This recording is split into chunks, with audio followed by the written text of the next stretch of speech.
ပြီးခဲ့တဲ့မတ်လ28ရက်နေ့နေ့လယ်ပိုင်းကမန္တလေးမြို့အနီးဗဟိုပြုလှုပ်ခတ်ခဲ့တဲ့ Richter Scale 9.9 ပြင်းအားရှိတဲ့ငလင်တန်းကြောင့်ဒေသအသီးသီးမှာအသက်အိုးအိမ်ပျက်စီးဆုံးရှုံးခဲ့ရတဲ့သူများအတွက်မတ်လ30ရက်နေ့မနက်ပိုင်းကရန်ကရုရဲ့ဌာနလက်အောက်မှာရှိတဲ့ဝန်ထမ်းများမှာလူအသုံးဆောင်နဲ့အစားအစာများတွားရောက်လှူဒါန်းခဲ့ကြပါတယ်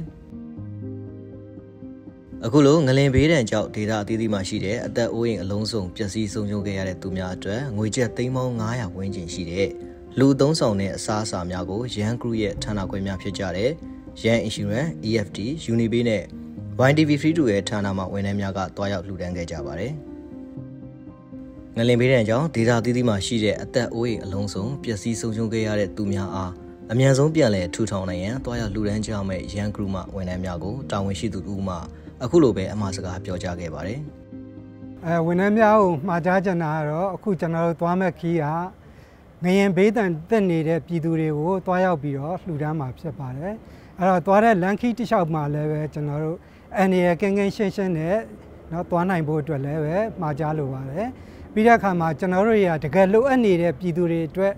နော်စားသောက်စရာတွေနဲ့လူသုံးကုန်ပစ္စည်းတွေသွားပို့တာဖြစ်ပါတယ်။အဲ့တော့ဒီပစ္စည်းတွေကိုလမ်းခီးမှာမပြတ်မစီးအောင်လို့လည်းပဲထိမ့်သိမ်းသွားဖို့အတွက်ကျွန်တော်အနေနဲ့မှာကြားလိုပါတယ်။ပြီးရင်လည်းပဲကျွန်တော်တို့ငကိုရီမှန်းထားတဲ့နော်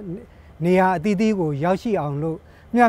တာနဲ့ကျွန်တော်တို့တကယ်လိုအပ်နေတဲ့လူတွေလက်ထက်ရောက်အောင်လို့ဝေပေးကြပါလို့လည်းမှာကြားလိုပါတယ်ပြီးရင်ကျွန်တော်တို့ဘေးကင်းလုံခြုံစွာနဲ့ပြန်လည်ရောက်ရှိလာမယ်လို့ကျွန်တော်အနေနဲ့မျှော်လင့်ပါတယ်ခင်ဗျာ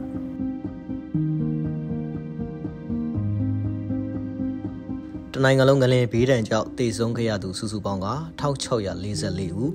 ဒဏ်ရာရရှိသူစုစုပေါင်း2408ဦးပျောက်ဆုံးနေသူ139ဦးရှိရလို့မတ်လ29ရက်နေ့ထုတ်ပြန်မှုအရသိရပါတယ်။အခုလိုငလင်ဘေးဒဏ်ကြောင့်ဒေသအသီးသီးမှာရှိတဲ့အသက်အိုးအိမ်အလုံးစုံပျက်စီးဆုံးရှုံးခဲ့ရသူများအများဆုံးပြန်လည်ထူထောင်နိုင်ရန်တစ်ဖက်တစ်လမ်းမှပါဝင်ကူညီပေးရင်းနဲ့